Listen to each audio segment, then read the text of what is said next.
The key ministers, notably, Shri Dharmendra Pradhan, the Union Minister of Education and Minister of Skill Development and Entrepreneurship.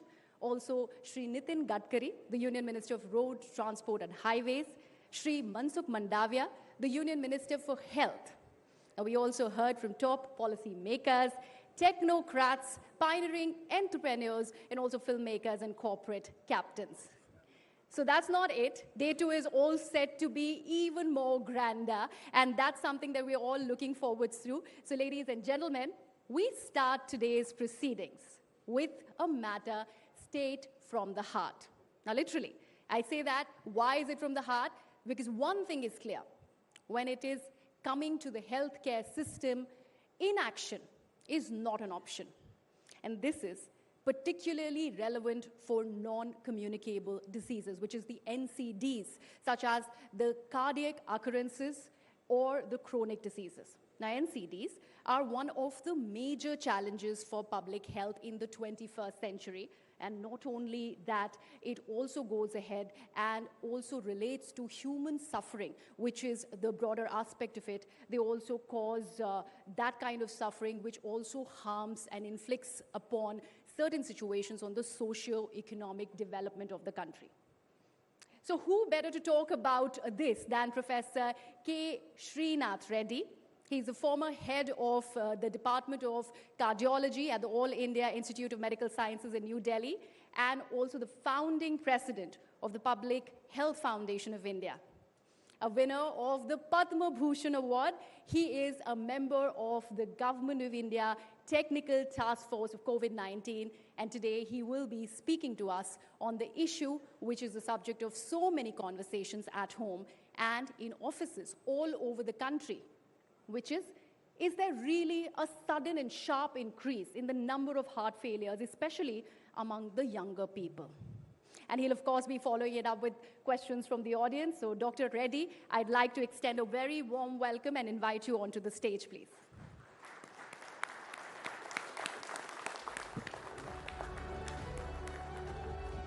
Good morning.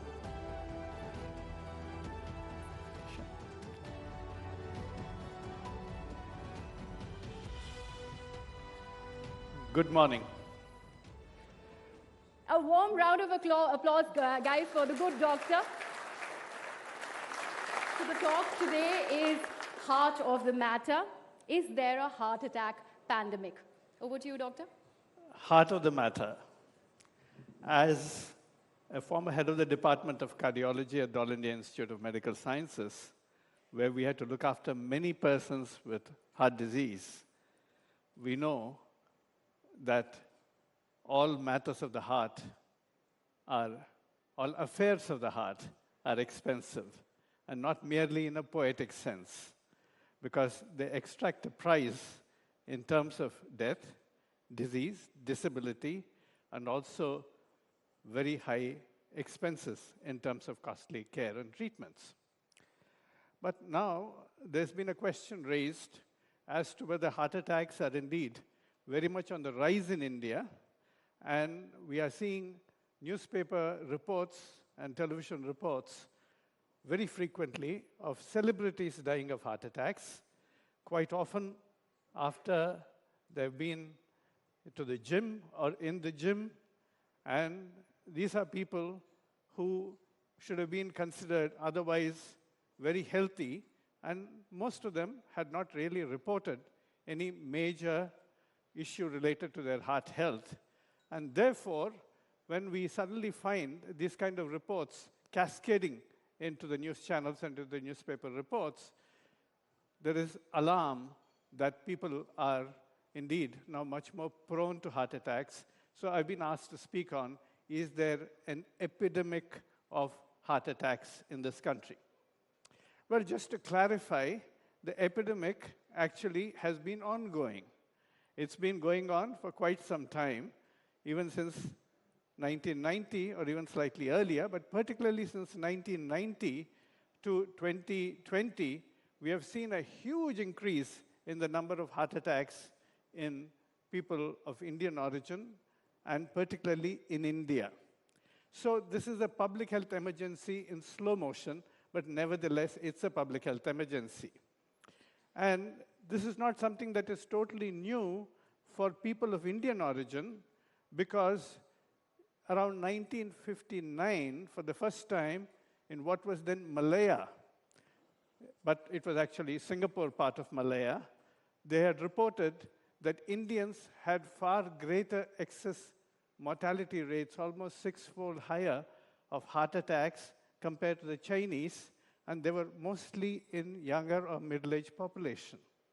And then subsequently, we have seen reports cascading around the world, across the world, from different countries, the United Kingdom, the United States, Canada, Fiji, Malaysia, and also Mauritius and elsewhere too, where Indian migrants, whatever the time or climb of migration, from first generation to the third generation migrants, were all having excess risk of heart attacks and early heart attacks.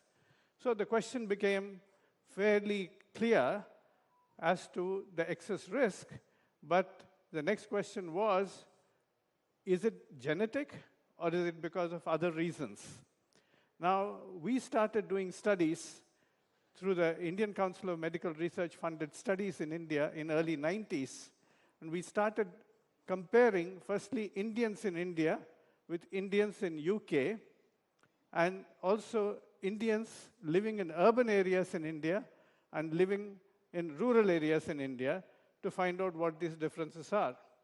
We also participated in major international studies like InterHeart, which looked at about 52 populations across 32 countries, and also looked at whether common risk factors explain the risk across populations, or are there specific risk factors particularly to certain ethnic groups. Now, it is very clear that InterHeart showed that there are 9 risk factors which are common globally to all populations, including to Indians. But the levels at which Indians manifest this risk is different. We actually start expressing our risk much more, in a sense, in a severe form, even at relatively lower levels of risk factors, whether it's blood pressure or whether it is LDL cholesterol or total cholesterol or so.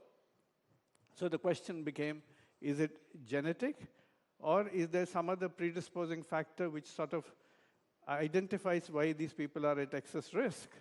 And that is getting precipitated by our living habits, which are changing quite rapidly with modernity. So when we looked at it, it was very clear that when you compare Indians living in the UK, for example, with Afro-Caribbeans and white Caucasians living in UK, things like diabetes, fairly high deposition of fat in the abdomen, and either what's called insulin resistance, and certain abnormalities in the fat, like low levels of the protective HDL cholesterol, these and high levels of triglycerides, these appear to be particularly common among Indians. But when we started looking at urban and rural comparisons in India, then it became very clear that the conventional risk factors like high blood pressure and smoking, obesity, and high levels of serum cholesterol, they appear to explain the risk between urban and rural Indians. Indeed, we also did a factory study in which we looked at factory workers in big cities of India who had migrated recently in 5 years or slightly earlier to urban areas and compared them with their siblings who had stayed back in rural areas. And there we found that within 5 years of urban migration, what we can call urban acculturation, every single risk factor went up in those who had come to the cities. Blood pressure, body weight, blood glucose, blood cholesterol, name it and you have it. So it is very clear that instead of blaming the genes we share, we perhaps should be looking at the genes we wear. Are we still fitting into last year's genes or not? And one of the things that is very clear now is this abdominal fat, which is deposited much more around the organs of the abdomen, is much more predictive of risk of both diabetes and heart attacks than what is conventionally measured as the body mass index, which is the ratio of weight to height. Because it's been found that people of Indian origin generally manifest risk at what is considered to be normal body mass index, fairly high risk. That is because body mass index only measures height and weight, doesn't explain whether the weight is because of bones, whether because of fat, or because of body fluids. What exactly is it? It doesn't explain very clearly. And muscle, mostly. So, on the other hand, now it is increasingly believed that a simple measure like what we can call waist to height ratio, just measure the waist circumference and the height, and if it is more than 50%, then you are at a high risk of diabetes, heart attacks, and a number of other chronic diseases. And this is a tailor-made measure for us, which we can easily have measured without difficulty. But then the question, of course, is, why is it that persons who appear to be fairly healthy are suddenly having heart attacks? Firstly, let me explain the difference between heart attack and angina. When blood vessels are diseased because of fat deposition, and there are blockages of 70% or more, that affects the flow of the blood. Particularly when you exercise and your body demands more blood and more oxygen, then the blockage actually prevents that extra blood from reaching the heart or reaching the muscles, and the heart actually has to strain much more. That is angina, which you get on effort. That's because of blockages of 70% or more. But heart attacks have a different pathology. You can get a heart attack with even a 30% block with a soft plaque.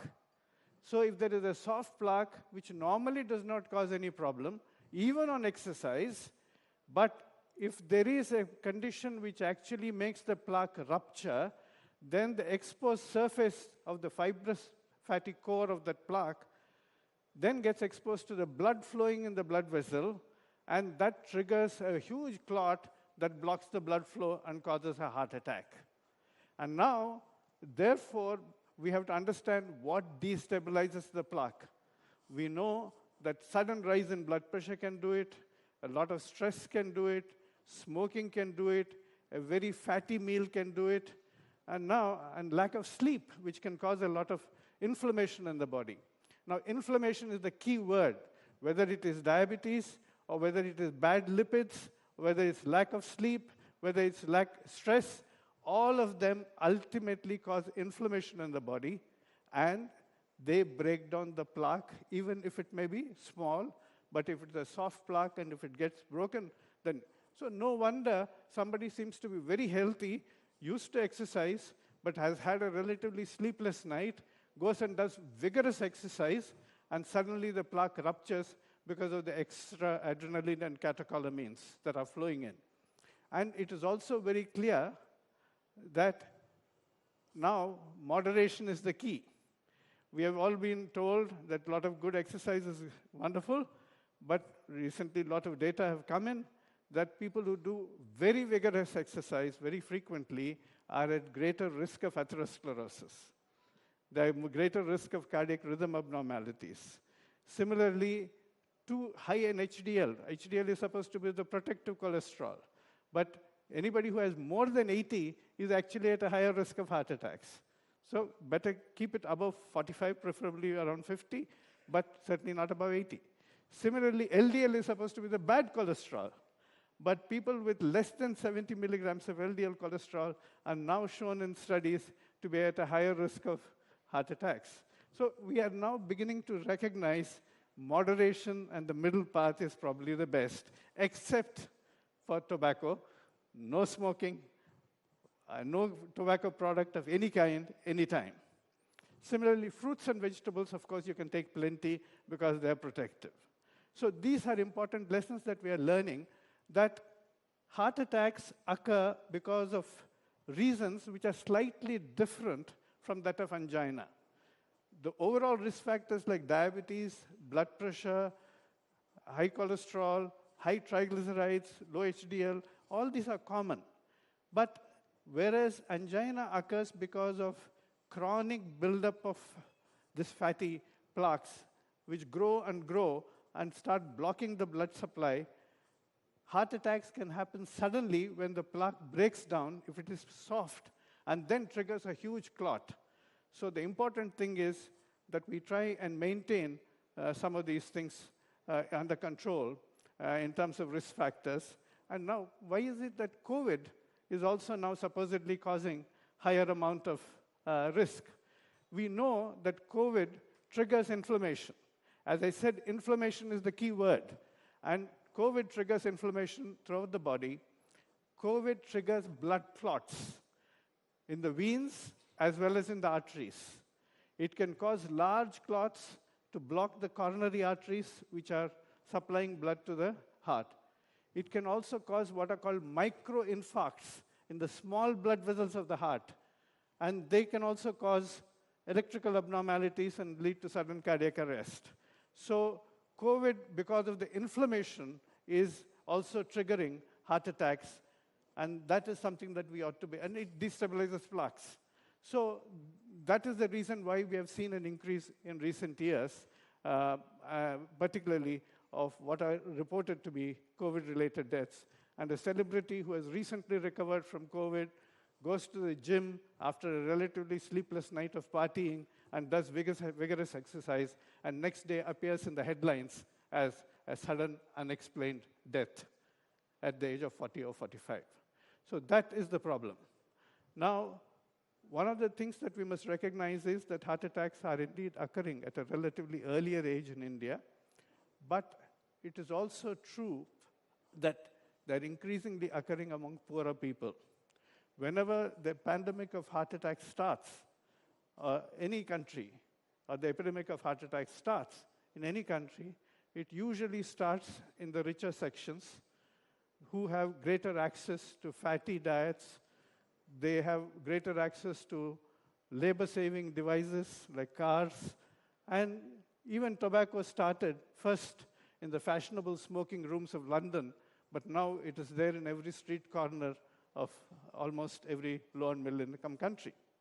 So we recognize that over a period of time, those who are rich and educated start understanding why these are occurring and adopt healthier lifestyles. They give up tobacco, they undertake more exercise, and then they also try and take healthier diets, more fruit and vegetables. So whereas now tobacco, ultra-processed foods, all the sachets that you see of ultra-processed foods, they're there in every street corner, and healthy edible oils become less affordable to the poor people compared to unhealthy edible oils. So over a period of time, heart attacks become much more frequent among the poorer sections of the people. But it is absolutely important that we recognize that these transitions are happening and also create environments in which people can lead healthy lives. Now, even if you look at urban environment, pollution is a major challenge. Pollution, again, builds up atherosclerotic plaque in the blood vessels. It raises blood pressure, and it destabilizes plaque. Even a relatively small plaque can rupture again and cause an acute heart attack. Sudden cardiac deaths and sudden heart attacks have been known to people exposed to high levels of pollution. They also trigger arrhythmias. At the same time, our cities are becoming difficult for regular exercise. And for poor people, that's going to be a constraint. We don't have community spaces where people can easily exercise. In fact, previously, people used to be paid for doing physical activity. Now people have to pay for doing physical activity by paying for gym membership. So we need to build healthier cities with less pollution, with opportunity for more pleasurable and safe physical activity, have tobacco-free spaces, and particularly ensure that our children are growing up healthy, because childhood obesity is becoming a major problem in India. And even obesity, if you're really looking at it, the latest NFHS 5, the National Family Health Survey 5, in adults in India reported that 24% of the adults in India were obese, overweight or obese, even by the conventional standards. Leave aside the waist-height ratio. And 19% in rural areas and 33% in urban areas. And just to give you a figure, when my former colleagues in All India Institute of Medical Sciences, along with people in Chennai, conducted a major diabetes study, but not just diabetes, pre-diabetes, what's called dysglycemia, other indicators of pre-diabetes also combined with diabetes. In Delhi, among adults above age of 20 years, 72% of men and 73% of women were found to have dysglycemia, or unacceptable glucose levels, diabetes or pre-diabetes. So that is the kind of catastrophe that we're walking into. Plus, of course, in terms of stress-related issues, there is a challenge about increasing stress in modern life. Stress is actually a protective phenomenon to some extent, because we do need a certain amount of stress, particularly when there are emergencies. Acute stress is required. If you're walking on the street and suddenly a DTC bus rushes at you, you can't say, "Ki farak panda," right? So there is a certain amount of stress that saves you. You have to jump up and protect yourself. So stress is protective. But too much of stress, particularly chronic stress, and particularly situations where you have very little control of how to manage the stress, that actually continues to create inflammation, erode the organs of your body, especially blood vessels, and create atherosclerosis as well as rupture soft plaques. So in terms of stress, just remember this. Stress is like a musical string instrument. If your strings are too lax, they don't make good music. If your strings are too taut, they don't make good music. So just the right amount of stress is what is optimal for us. So I think there are a number of ways in which Indians can protect themselves in very many ways. But some of the things that we must recognize is that even when we are talking about blood tests or blood pressure or blood glucose, any of these, we do recognize that most of them operate in a moderate band, neither too low or too high. And it is important for us to maintain that moderation, even in terms of physical exercise, etc. And then we will be able to avoid the heart attacks. But indeed, heart attacks are rising in this country, and they're affecting people across all social classes, in all parts of India. Both genders are affected, and therefore it's absolutely important for us to prevent the heart attacks as well as we can by creating conditions where we can make and maintain healthy living habits, but also following certain simple rules by which we can protect our hearts. Thank you very much. So any questions? I'll be happy to take some questions. Aman there from News 18 India. Yeah. Dr. Saab, we are used to having annual preventive health checkups. But after hearing you, do you think we should have more frequent health checkups, like a lipid profile, like other health checkups? And another thing I wanted to ask you, that if there is one thing that you would advise everybody to not do so that you don't get a heart attack, what should that one thing be? Okay. You should not expose yourself to tobacco actively or passively. That's a critical element. But the second element about your health checkups, I believe that health checkups are useful, but quite often they can be misleading if they do not give you an overall evaluation.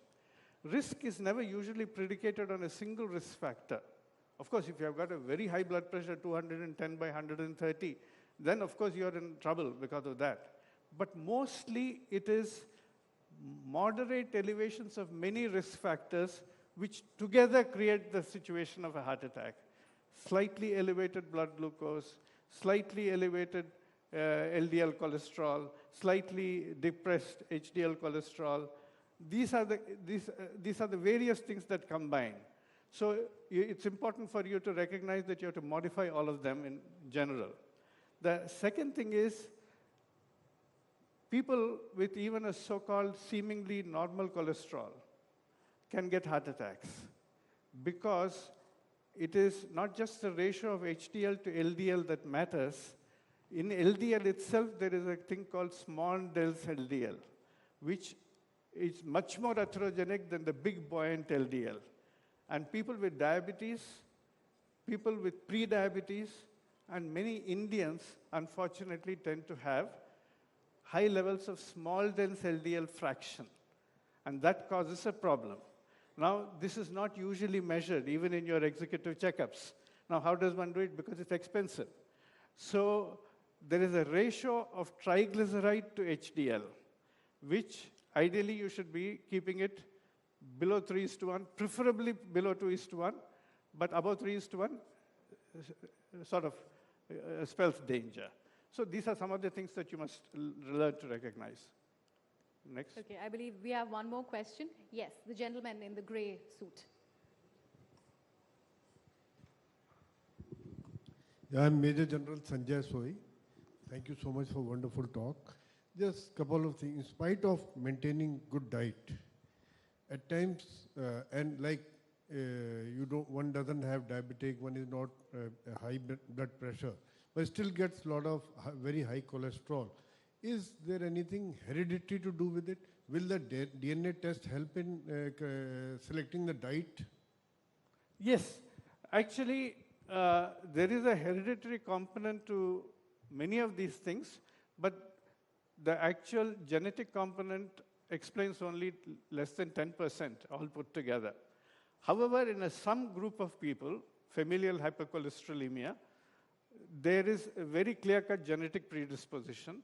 And there are a number of drugs that have been developed now which can significantly reduce that, the PCSK9 inhibitors, which are very useful. But they also act in others with elevated cholesterol. And more importantly, now they're showing that they are having a remarkable effect in reducing the risk of heart attacks. So they're being used quite effectively for diabetes and also for dyslipidemia now. They're being used in combination. So it's being the PCSK9, particularly for familial hypercholesterolemia.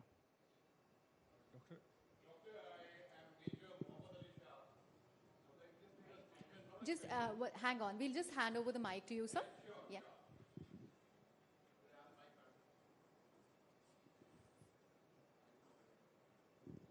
Doctor, I am Major Muhammad Ali Shah. And just not a question, just a statement that, you mentioned about earlier we would get paid to keep fit. Now we pay to keep fit. Well, in the armed forces, they pay us to keep fit, sir. Wonderful. Thank you, sir. Well, I think we should motivate ourselves. But the message is that we must create conditions for pleasurable and safe physical activity in the community as well as in schools and, if possible, in work sites. That's important. We must not make it difficult for people to do physical activity. One more here. So, please wait for the mic.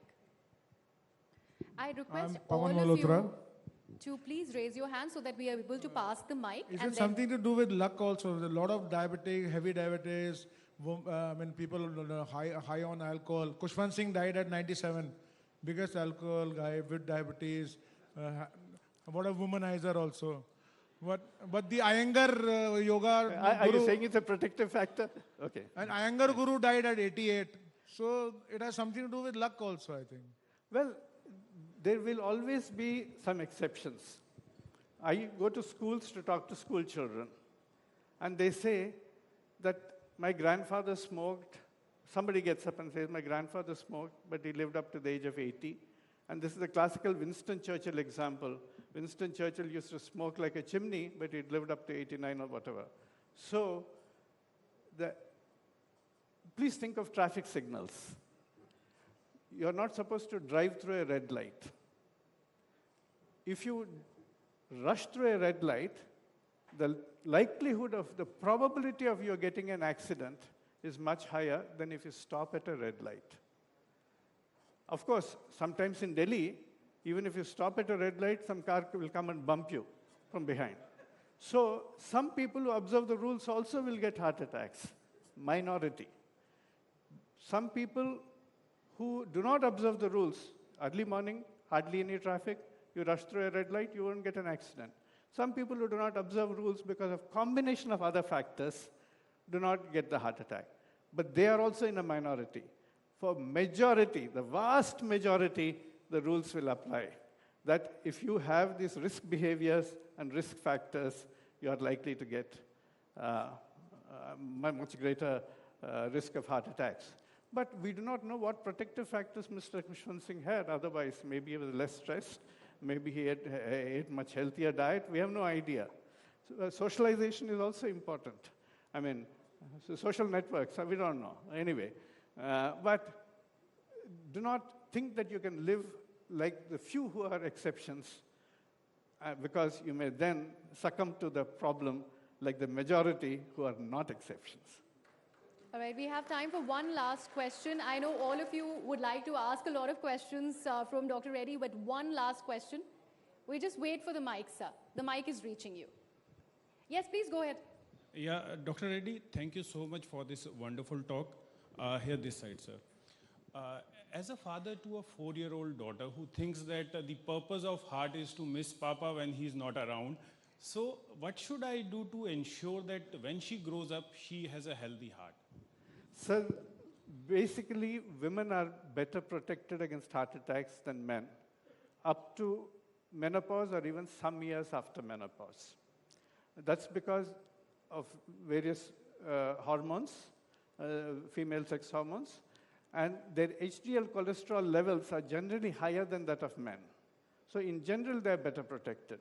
However, that protection disappears in women who smoke, women who take contraceptive pills regularly, and women who are diabetic, women who are obese. So best thing for you to tell her is to eat a good diet and be physically active, and certainly not marry a smoker. All right, Doctor, I'd now like to take a liberty to ask a question of you. Doctor, if you allow me. Dr. Reddy. Yes, ma'am. Okay, since you mentioned about women having less heart attacks, we've just had a recent example of an actor who's very, very fit, Sushmita Sen, and the fact that there's a lot of misinformation on social media, especially to do with the vaccines. They say people who are now vaccinated are getting early heart attacks. How does one cull all of that misinformation? And then of course, when you have celebrity cases like a Sushmita, like a Siddharth Shukla, how does one deal with it? Well, as far as vaccines are concerned, currently there is a fair amount of work going on in the UK as well as in the US to see whether some of the vaccines they have used have been responsible for heart problems. Some of them have been responsible for myocarditis, that is inflammation of the heart muscle, not so much heart attacks as such. Even there, people who have had COVID have had a greater occurrence of myocarditis than people who have received vaccines, but definitely myocarditis is known. But it's also known that the AstraZeneca vaccine and those kind of vaccines, the virus vector vaccines, also in some cases, again a small minority of cases, have resulted in venous and arterial thrombosis, so they can form clots. So some association is there, but in general, people who are vaccinated have much better health outcomes than people who are not vaccinated. Now, as far as some of the celebrities are concerned, I do not know the specifics of the lady you're mentioning. I think that's the lady you're hinting at. But I do not know what all factors contributed, whether smoking was a common feature, whether there was a lot of stress. We do not know what exactly are the reasons. But in general, as I said, women premenopausally, if they do not smoke, if they're not diabetic, if they do not take oral contraceptive pills, they are much better protected than men. But after menopause, in about 5 to 10 years, that protection disappears. But also, If women are diabetic, even before menopause, that protection disappears because nothing reduces HDL cholesterol or the good cholesterol like smoking and diabetes. Okay, Dr. Reddy, I don't think they are willing to let go of you just yet. I believe there's one last question from the audience. I'd request, okay, Rakesh there has a question, yes. Sure. Hi, sir. So there, so many people are asking, and I also have a doubt, like we have been taking vaccines, we have taken 3 vaccines. So is that also one of the reason to get heart attacks? Well, this is exactly what I was mentioning, that as far as the inactivated virus vaccine is concerned, there is absolutely no risk association with clotting. Whereas the virus vector vaccines, whether it is the AstraZeneca or the Johnson & Johnson vaccine, have been shown in a small number of cases to be associated with increased risk of clotting. And they may be associated with heart attacks. But there's a huge study going on in the US as well as in UK, putting all the data together to analyze whether this risk is high or not. But in general, we know that people who have had COVID during the immediate hospitalization phase or even after discharge are much more prone to blood clotting. And that's why they are advised, people who have been in intensive care or in hospital, for at least 6 weeks, they're advised anticoagulation after discharge. So the question is, are vaccines 100% safe? Probably not. Are they worse than getting COVID? Certainly not. All right, thank you so much, Doctor. Ladies and gentlemen, a big round of applause for Dr. Reddy. Dr. Reddy, please request you to stay on the stage, and I'd like to also invite now News 18's Mr. Jyoti Kamal. Dr. Reddy, please stay on the stage. We just to felicitate you. Yes.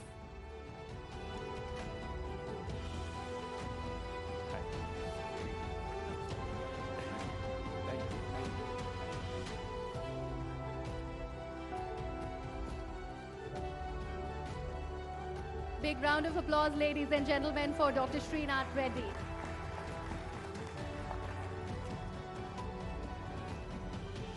Thank you so much, Dr. Reddy and Mr. Jyoti Kamal. That was a very, very engaging session to start day 2 of Rising India Real Heroes. Ladies and gentlemen, we'd like to once again thank Dr. Reddy for being with us and taking all your questions.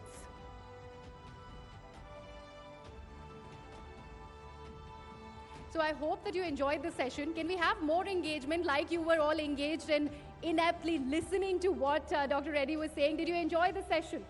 In rapt attention, all of you. Okay, that's quite an engaging audience. I believe you had all your questions answered. If not, then you can actually go and get in touch with Dr. Reddy backstage. Hound him. Are they allowed to do that? Dr. Reddy, I'll take his reactions slightly later, but thank you so much for being